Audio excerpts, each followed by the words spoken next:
They say you can spend half a lifetime with someone, and still never really know them.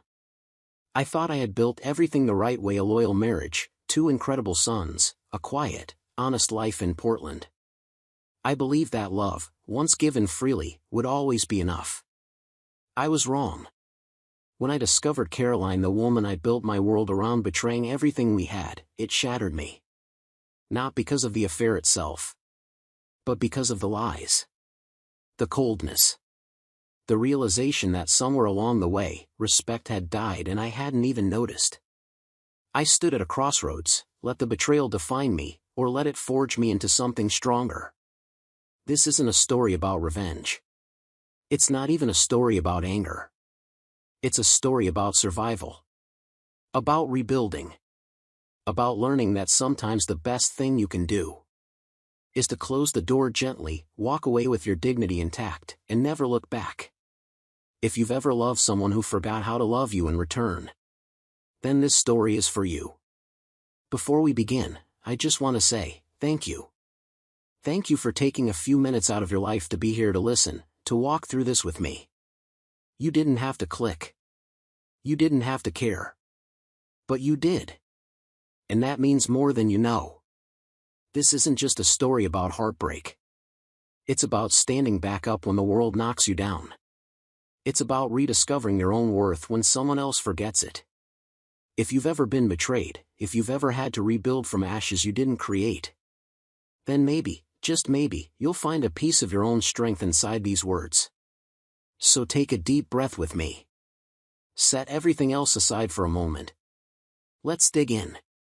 She refused for 20 years, then did it twice in 1 week with a smirk. I asked why. She just chuckled. That's when I decided it was time for the ultimate revenge. People say you can spend half a lifetime with someone and still never truly know them. I used to laugh at that until 2 months ago. My name is Ethan McAllister. At 52, I'd built what most would call a respectable life. Senior architect at a firm in Portland, Oregon. A cozy home in the suburbs. Father to 2 grown sons, both off making their own mark in Seattle. I've always been the stable one. Loyal, grounded, dependable. I wasn't the flashy husband, but I was the man you could always count on. For 27 years, I stayed true to my wife, Caroline. She's 51 now, an interior designer with a gift for making any house feel like home. When we met, I was drawn to her calm confidence, her elegance. Caroline was never overly affectionate, especially in private moments. But I honored her limits. We built a life from scratch: careers, a family, memories stitched together like an old quilt. To everyone around us, we were the perfect couple. The ones others envied. It was a quiet Thursday night when I finally asked her the question I'd been biting back for weeks. The soft glow of the fireplace lit the room as she scrolled her phone, detached as ever. "Can I ask you something?" My voice almost cracked. She murmured, barely glancing up. "Why the sudden change in the bedroom?" "You've started doing things you spent 20 years saying you hated." She paused, set her phone down, then laughed an odd, hollow sound. "You're not complaining, are you?" I kept my voice steady. "No. I'm just wondering, why now?" She pulled the throw blanket tighter around herself and said nothing. That silence told me everything. I pressed on, maybe too hard. "You're like a whole different woman now. Almost like when you were younger." The words barely left my mouth before she stood up sharply.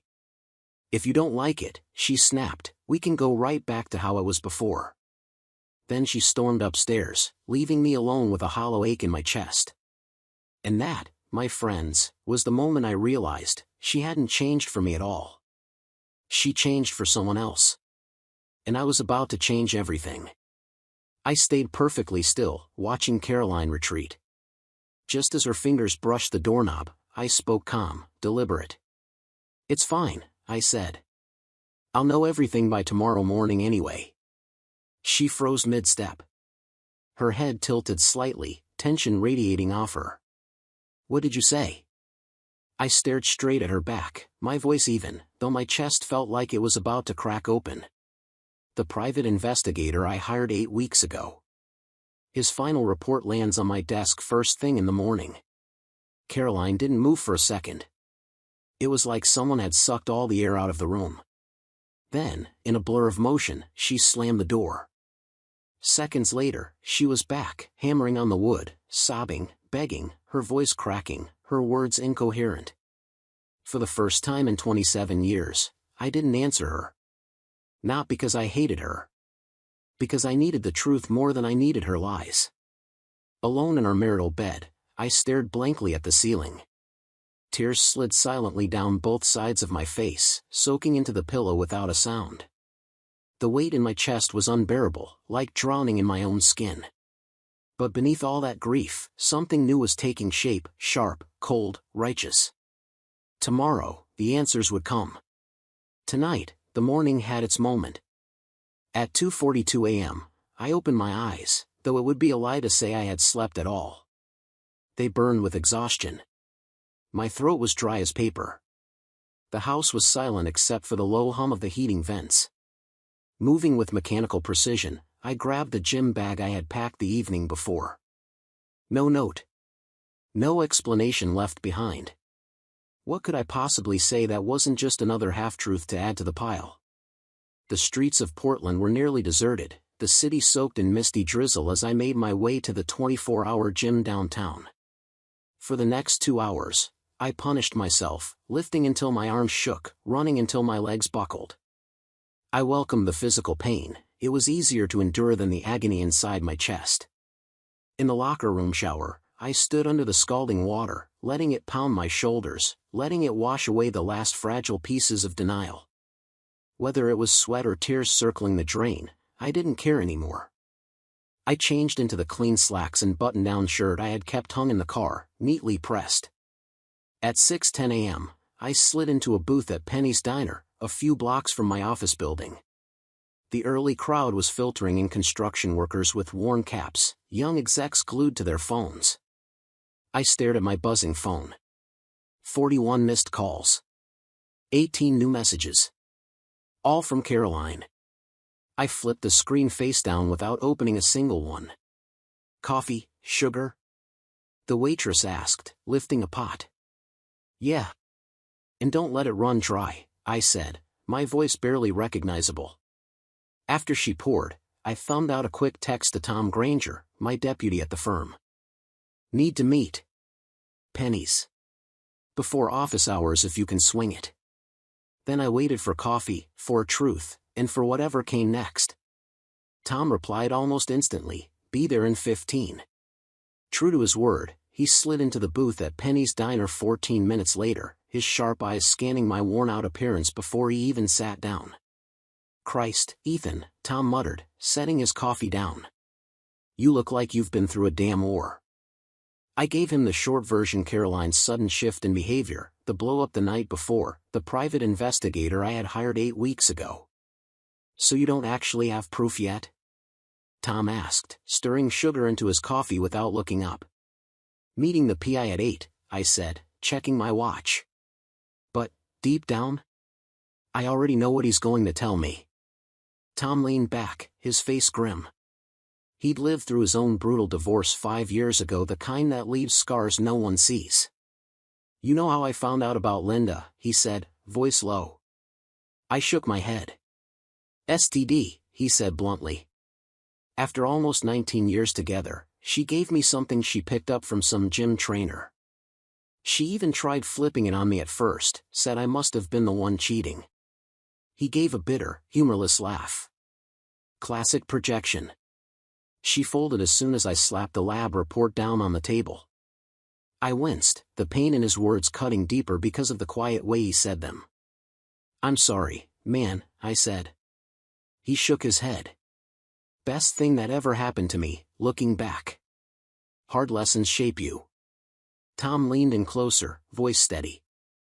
Listen, Ethan. The cheating itself? That's just the surface. It's the lying. It's the looking you dead in the eye, day after day, pretending like nothing's wrong. That's what breaks a man. I nodded, something sharp and cold forming deep inside me. Hope had died somewhere around 3 a.m. Now, I just needed the truth to bury whatever was left. You shouldn't go home tonight, Tom said after a pause. Take my place up at Tanner's Lake. It's empty till June. Keys under the grill cover. I'll think about it, I muttered, though my mind was already racing elsewhere. If the morning's meeting confirmed what I suspected, I wasn't planning to retreat. I was planning to fight back. I paid the bill, clapped Tom on the shoulder, and stepped into the crisp Portland morning. The sky was crystal clear, a sharp contrast to the war brewing inside me. I slid into my car, punched the detective's address into the GPS, and pulled into traffic. One thought hammered through my mind, over and over, steady as a drumbeat. If this is the battlefield you chose, Caroline, I'm the one who's going to win. The detective's office was tucked into a nondescript brick building downtown, wedged between a tax consultant and an orthodontist. Frank Ramirez was a retired Portland PD veteran, with salt and pepper hair and tired, sharp eyes that had clearly seen it all.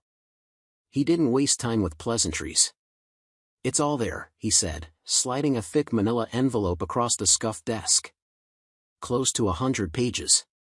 Photos, transcripts, call logs, text message captures. 8 weeks of surveillance. I stared at the envelope, but I didn't move to touch it yet. Mr. McAllister, Ramirez said, his voice steady, almost kind. I've been doing this a long time. 23 years. I know it feels like your world's about to collapse, but believe me, whatever's in there, it's better to know than to wonder. My fingers felt stiff as I finally reached out and cracked the envelope open. The first photo showed Caroline stepping inside a vacant house with a big for sale sign still posted out front. Nothing damning. Not yet. The second shot? Caroline laughing, head tossed back, hand brushing the shoulder of a man probably in his early 40s. Athletic frame. Tailored jacket. A gleaming Rolex flashing on his wrist. The typed caption below the photo read, Lucas Bryant, another agent from the boutique real estate firm where Caroline worked. By the fifth photo, they were kissing right there, half hidden behind the carport of another empty property. They used the vacant listings, Ramirez explained quietly. Easiest place. No nosy neighbors. No cameras. He flipped a few more pages for me. They meet up 2, sometimes 3 times a week. Sometimes she goes to his loft in the Pearl District. His wife's a corporate attorney, travels out of state every Monday through Thursday. I kept turning the pages, each one driving another spike deeper into the hollow pit where my marriage used to live. Then came the transcripts. We planted a mic under the dashboard of her SUV, Ramirez said. Oregon's a one-party consent state for recordings. The printed conversations blurred in my hands. Caroline, he still has no clue. Ethan trusts me too much. Lucas, ever think of telling him? Caroline, and give this up? Hell no. Another recording talked about some exclusive parties Lucas used to attend. Caroline giggling about it, making jokes that turned my stomach. I sat in my truck for almost half an hour after leaving Ramirez's office. The envelope sat heavy in the passenger seat, untouched now. I didn't feel pain anymore. I didn't feel anything. Had I ever really known her? The drive toward the Willamette University campus took about 40 minutes. Spring was in full bloom. Students sprawled out on the green lawns, tossing footballs, laughing under a bright, oblivious sky. It all felt obscene. I texted Ben. At Student Union. Need to see you and Luke. Important. They arrived about 15 minutes apart. Ben first, still in his mechanical engineering lab coat, safety goggles pushed up on his forehead. Luke showed up shortly after, arms full of thick medical textbooks, the stethoscope still looped around his neck from his hospital rounds. My sons. The only real thing I still trusted in my life. Dad, you look awful, Ben said, cutting straight to it, so much like me when I was his age. What's going on? I tried to answer, but the words jammed in my throat. Instead, I reached out and gripped both of their hands. And after weeks of holding it all in, I broke. The tears came without warning, silent, but relentless. The boys exchanged a worried look before pulling their chairs closer, creating a protective circle around me. We sat there like that for a few minutes, until I finally found the strength to pull myself together. Luke handed me a napkin from the table. I wiped my face, cleared my throat. "I'm sorry," I rasped. "I didn't mean to fall apart." "Dad, you're scaring us," Luke said, his voice low. "Just tell us what's going on." I drew a shaky breath. "Your mom, Caroline, she's been having an affair with a man from her office. His name's Lucas Bryant." Ben's face darkened instantly. "Are you sure?" Without speaking, I slid a photo across the table, the least graphic one. I had Caroline and Lucas kissing behind a for sale sign. Ben stared at it, jaw tightening. Luke's eyes welled up, his mouth trembling. "I have all of it," I said quietly. "Photos. Audio recordings. Messages. But I'm not showing you anymore. You shouldn't have to see it." Ben shook his head. "We don't need to. I believe you." Luke wiped his tears away and asked in a small voice, "Are you going to divorce Mom?" The question hit me harder than anything else that morning. I swallowed hard. I don't see another path. I still love the woman I thought she was. But the woman who could do this. I shook my head. She's not someone I recognize anymore. Just then, Luke's phone buzzed on the table, Caroline's face flashing across the screen. Ben grabbed it before Luke could react, answered calmly, and said into the receiver, "If you need someone to cry to, call Lucas." Then he ended the call without another word. I reached across the table, gripping both of them by the hands again. "No matter what your mother's done, she's still your mother. Don't hate her, but don't lie to yourselves either. Respect her, but don't become blind the way I was." Luke nodded silently, tears streaking down his cheeks. Ben gripped my hand so tightly it actually hurt. "What happens now?" Luke asked, voice raw. "Now," I said, feeling a strange, unfamiliar calm wash over me, "we start over." I hugged them both tightly one last time, promising I would call later, then headed toward my next destination, my parents' house in the suburbs of Lake Oswego. The modest craftsman where I'd grown up hadn't changed much. Same creaky porch swing. Same old maple tree shedding its leaves onto the cracked driveway. The same sense of security I had once tried so hard to build for my own family. Mom answered the door before I even knocked, as if she'd been standing behind it, waiting. "Ethan, honey, what's wrong?" Margaret McAllister, my mother, had always read me like an open book. "Is Dad home?" I asked, stepping into the familiar foyer. "In his den," she said, her voice worried. "Ethan, you're scaring me." I found my father exactly where I'd expected, in his worn recliner, glasses perched low on his nose, half-finished crossword puzzle folded across his lap. Walter McAllister. Retired school superintendent. A man of few words but unshakable principle. He took one look at me and silently set the newspaper aside. "Caroline's been cheating on me," I said, without softening the blow. 4 months. Maybe longer. I heard Mom gasp quietly behind me. Dad's face didn't change, but his blue eyes sharpened like steel. "I hired a private investigator. I have proof," I added. Mom sank into the armchair beside his. "Oh, Ethan, are you sure?" "Maybe." Her voice trembled. "Maybe he pressured her. Manipulated her." "Mom," I said, voice steady but firm, "Caroline wasn't pressured. She was willing. Very willing." The words tasted like acid in my mouth. "And you know what cuts the deepest?" I continued. "It's not even the betrayal. It's realizing she doesn't see me as worth even basic respect anymore." Dad nodded slowly, speaking only when the silence had stretched. "If respect's gone," he said, "everything else is just acting." His words landed hard. 27 years of my life all reduced to performance and pretense. What are you going to do? Mom whispered, wiping her eyes. Before I could answer, my phone buzzed sharply. Dolores Bryant, Caroline's mother. I showed them the screen. I should take this. The conversation was short and sharp. Dolores demanded I come to their house immediately, her voice sharp, defensive, rehearsed. When I hung up, I turned to my parents. They deserved to hear the truth from me. Dad stood and clasped my shoulder firmly. Remember who you are, son.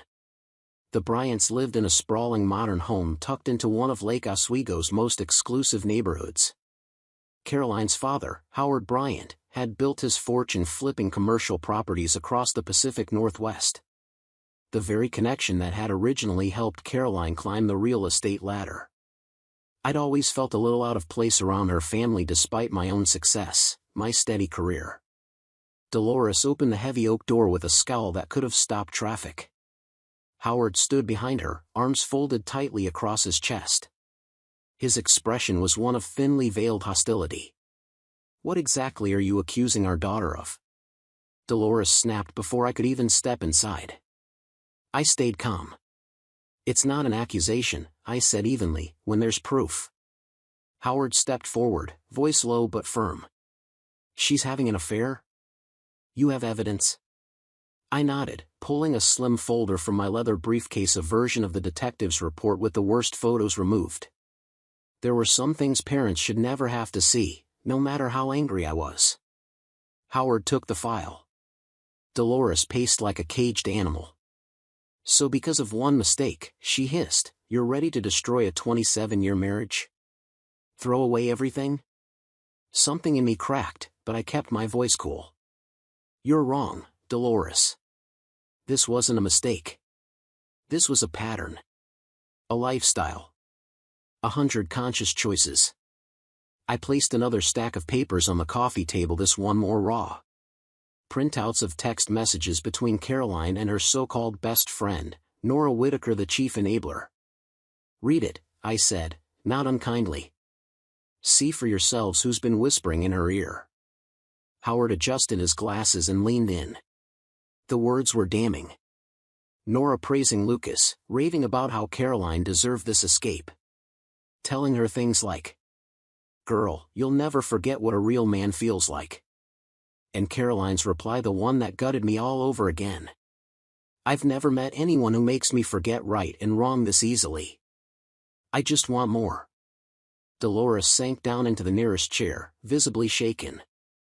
Howard closed the file without a word, disappointment carved deep into every feature. I rose to my feet, adjusting my jacket. I didn't come here to ask for permission to leave Caroline, I said. I came to inform you out of respect. Dolores opened her mouth, but Howard silenced her with a quiet, heavy look. At the threshold, I turned back once, my voice steady. And if Nora ever contacts me again, I'll make every message public. To her husband. Her employer. Her church. Everyone. I didn't wait for a response. I closed the door behind me and inhaled the crisp Oregon evening air. For the first time in months, the world felt clean. My phone buzzed sharply in my pocket. It was Caroline calling again. Probably the 100th time today. I declined the call without hesitation and fired off a text to Tom instead. I'll take you up on that lake house offer. As I pulled away from the Bryant's sprawling estate, something unexpected stirred deep inside me. Relief. Beneath the wreckage, the betrayal, the anger, the hurt, a faint glimmer of peace was starting to spark. It was over. Or at least, it would be soon. I pulled into a deserted church parking lot a few miles away and sat in the silence, staring at my phone. There was one more person I needed to see. One more piece left to complete this grim puzzle. Melissa Bryant, Lucas Bryant's wife. The detective's report had detailed her weekend routine carefully. Every Saturday morning, she brought their 2 kids to Riverbend Park, a popular spot in the suburbs where neighborhood parents gathered while their children played. A public place. Safe. Low drama but enough privacy for a quiet, necessary conversation. I swung by my house first. Took a long, scalding shower. Changed into clean khakis and a sky blue button-down, simple, unthreatening. I wasn't there to cause a scene. I just needed the truth to land where it belonged. When I pulled into Riverbend Park, it was alive with weekend energy. Little league games on the diamonds. Teenagers skating circles around the parking lot. Families spread out on picnic blankets, laughing, shouting, living their lives. I spotted the mothers group, easily a cluster of women near the playground, their kids darting from swings to slides. Melissa wasn't hard to find. Petite. Auburn hair chopped into a neat bob. Eyes that stayed locked on her children like a hawk, the kind of vigilance you don't learn unless you've been hurt before. As I approached, I saw the moment she recognized me. Confusion flickered across her face, then cold understanding. She paled. A tall woman with sharp features stepped protectively between us. "Can I help you?" she asked coolly, a tone that made it clear she meant anything but help. "I need to speak with Melissa," I said, calm, hands visible. "Privately?"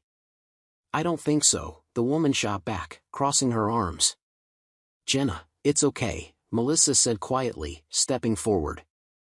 She met my eyes squarely. "You're Caroline's husband." It wasn't a question.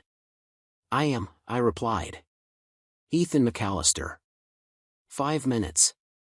"That's all I'm asking." Jenna didn't budge at first, but Melissa placed a hand gently on her arm. "It's fine," she said again. "Jenna, can you keep an eye on the kids?" Melissa asked quietly. She led me over to a wooden picnic table beneath a sprawling maple tree, far enough from the other moms that we wouldn't be overheard. Silent tears streaked down her face, but she didn't wipe them away. She just sat there, breathing through the pain. "I have evidence," I said, getting straight to the point. "About Caroline and Lucas. I'm not going to go into ugly details. But I need to ask you something." Melissa gave a brittle laugh, one that sounded like it hurt. "Is this the first time Lucas has done something like this?" I asked. She shook her head, the sadness hardening into something sharper. "Third time," she said bitterly. "That I know about, anyway." She looked away toward the playground, blinking fast. "After our second baby was born, something changed. He got obsessed with this trainer complex. Always had to be the one teaching someone. First it was me. Then 2 different women at his firm. I hadn't expected that level of honesty from a complete stranger. "I'm sorry," I said sincerely. I tried to forgive him the first time. "We tried marriage counseling after the second," Melissa continued. "But this time..." She shook her head slowly, voice tight. "This time with your wife, it's different. He's not even trying to hide it." She glanced at me, her voice dropping to a raw whisper. "He brought her to our house, Ethan. While I was visiting my mother. Their car was still in the driveway when I got home."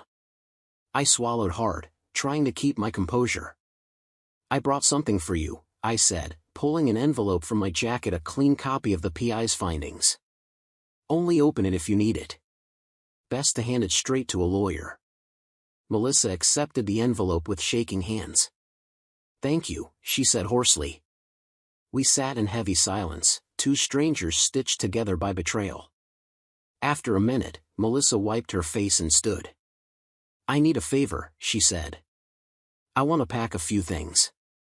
Stay at my sister's for a while. But Lucas, he might be home. Would you come with me?" I hesitated for only a second. "Of course." As we walked to our cars, she added. "My dad, Warren, is already nearby. And my cousin Marcus is waiting at the door." I followed her silver SUV through winding streets to a pristine colonial house, trimmed hedges lining the driveway. Sure enough, a heavy-set pickup was parked across the street. Inside, an older man, military buzz cut, steel gaze kept watch. Marcus, a younger man built like a linebacker, stood by the front walk. Lucas was out front mowing the lawn shirtless, sun beating down. The second our cars pulled up, Lucas killed the mower and stormed toward us, his face twisted with rage. "You've been following me," he shouted, pointing at me. Realization flickered across Lucas's face. "You hired someone to spy on me?" he demanded, voice rising. "I hired someone to watch my wife," I replied calmly. "You are just the bonus feature." Lucas's face darkened, a flush of anger spreading up his neck. "She came after me, man," he shouted, almost pleading now. "I didn't force her to do anything." I felt nothing but a strange, steady calm. "Then thank you," I said, my voice even, "for helping me make up my mind about Caroline." Lucas tried to shove past Marcus to get to me, but Marcus was ready. The big man gave him a hard push, sending Lucas sprawling onto the manicured front lawn. "This is over," Marcus said flatly. Warren had gotten out of his truck by then, standing silently, arms folded, his presence alone enough to keep the peace. Melissa touched my arm lightly. "Thank you for coming," she said quietly. "You should go now. We can handle the rest." I nodded and turned toward my car. Before I could reach it, Warren intercepted me, his hand extended. "You're a good man," he said, voice low. "You're not alone in this. Melissa could use someone who understands." I shook his hand firmly, feeling a strange surge of kinship toward these people I barely knew, a family held together by loyalty in the face of betrayal. "Take care of her," I said simply. As I pulled away, I caught one last glimpse in the rearview mirror. Lucas slumped on the lawn, beaten in every way that mattered. Melissa walking into the house, Marcus at her side. Warren standing guard near the sidewalk. A broken marriage, crumbling right in front of me. A mirror of my own. My phone buzzed with a text from Tom. "Lake House code, 5280. Keys under planter on back deck. Take all the time you need." It was time to disappear for a while. A week at the cabin on Silverwood Lake cleared my head. The little place perched right at the water's edge became my sanctuary. No Caroline. No Lucas. No drama. Just the slow lap of water against the dock and the mournful calls of loons across the mist-shrouded mornings. Then, the call came. "Dolores. Ethan, you promised you'd speak to Caroline one more time," she said, softer now. "She's not doing well." I had promised. Reluctantly. "I need a few more days," I told her. "Of course," she said. Her voice carried none of the usual sharpness. "She'll wait." 3 days later, I sent the message. "Come to the lake house. Saturday. Noon. We'll talk." "Thank you," she whispered over the line, voice trembling. I spent the morning getting ready. Not mentally, my mind was clear. Physically. I set the patio table carefully, 2 simple place settings, sandwiches neatly arranged, a bowl of cut-up fruit between them. I chilled a craft beer for myself and set out a bottle of Pinot Grigio for her. This wouldn't be a fight. It would be civil. Adult. Final. Caroline arrived exactly at noon, punctual, as always. She wore faded jeans and a pale blue blouse, her hair pulled back into a loose, no-nonsense ponytail.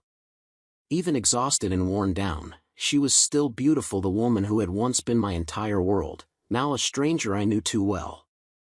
"Nice place," she said, her voice too light, too forced. She glanced around the deck, the lake glinting silver behind me, her nerves almost visible. I poured her a glass of wine and cracked open my beer. Neither of us touched the food. The silence stretched between us, 27 years collapsing into a hollow, awkward distance. Finally, she spoke. "I'm terrified, Ethan," she said, voice breaking. "Terrified of losing everything." I said nothing, just took a slow sip of my beer and waited. "I did something so incredibly stupid," she whispered. "It started. I don't know, curiosity, maybe wanting to feel alive again. Desired. Like when we were young." She twisted her wedding ring around her finger, still wearing it. "It got out of control. I kept thinking I could stop, but then I didn't want to." She looked up at me, her eyes wide and raw. "I'll do anything to rebuild what we had," she said. "Anything you ask." Counseling. Transparency. Anything. Just, please don't give up on us. I set my beer down carefully, feeling strangely detached like I was watching the scene from somewhere above. I can forgive you, Caroline, I said slowly. Not for your sake. For Ben's. For Luke's. And for mine. Her tears spilled over, her shoulders shaking. But forgiveness. I continued, voice steady. Isn't about going back, it's about not carrying hatred forward. She nodded, understanding at last. This isn't a negotiation, I said. We're getting divorced. The lawyers already have the paperwork ready. From now on, we communicate through them, only about the boys or finances. And us, she whispered, her voice shattering. There's no us, I said softly. There's you, and there's me. Two separate people who once shared a life. We sat in silence, but this time, it was peaceful.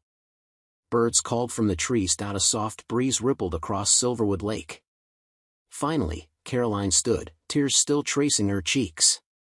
I never stopped loving you, she said, broken. I know, I answered quietly. It was the only truth I could give her. 7 months later, the divorce was finalized. I ended up buying the lake house from Tom's family, making it my permanent home. A quiet place. No echoes. No apologies needed. Life moved forward. Ben graduated from the University of Washington with honors and landed a job with a defense contractor up in Seattle. He called me every Sunday night without fail. Luke was accepted into Johns Hopkins Medical School. He thrived there, and eventually got engaged to one of his classmates, a quiet, kind young woman who looked at him the way every father hopes his son will be looked at. Luke stayed distant with Caroline, despite my encouragement to rebuild some kind of relationship. Caroline started dating again. An accountant, Dolores told me, a soft-spoken man with steady eyes and quiet habits. Seems gentle, Dolores said once, in a rare phone call where we spoke more like allies than former in-laws. Good, I said. And meant it. As for Nora Whitaker, Caroline's old confidant, she and her husband Grant packed up and left Oregon after the emails I'd sent found their way to her school's administration, his company's HR department, and their church elders. No lawsuits, every word I sent had been the truth. Lucas Bryant didn't fare much better. He resigned from his real estate firm after HR cornered him with evidence. Melissa got full custody of their kids. She sold their house and moved back to Michigan, closer to her family.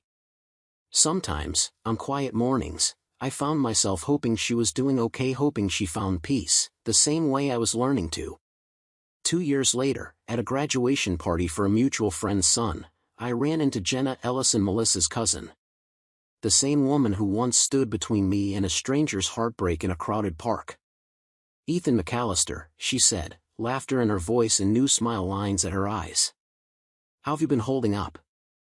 We talked like two veterans of the same war, trading stories from opposite trenches. Jenna had divorced too. Her own marriage had cracked after the dust from Lucas's betrayal settled. But she didn't carry bitterness. Only a calm kind of strength I recognized immediately. One slow summer afternoon, Jenna appeared at my office door. She knocked once, stepped in, and sat on the couch. Just passing by, she said with a soft grin. I wasn't the same man I'd been 5 years ago. More guarded. More deliberate. But still a man who knew when something good was worth approaching carefully.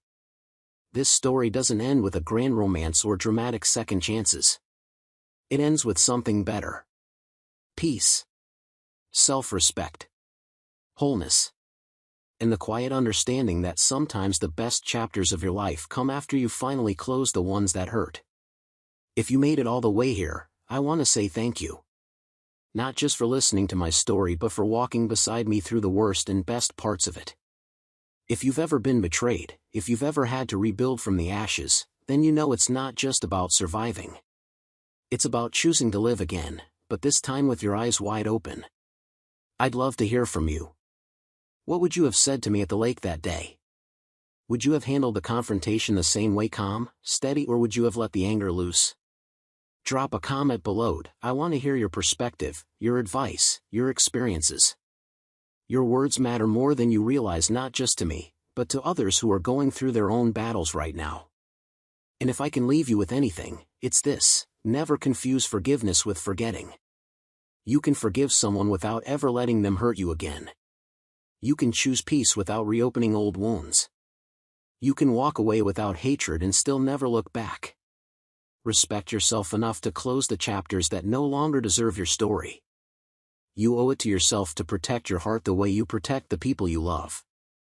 The world will try to tell you that moving on quietly isn't strong. But I'll tell you, it's the strongest thing you'll ever do. If this story touched something in you, if you've ever stood where I stood, if you're building your life again, brick by steady brick,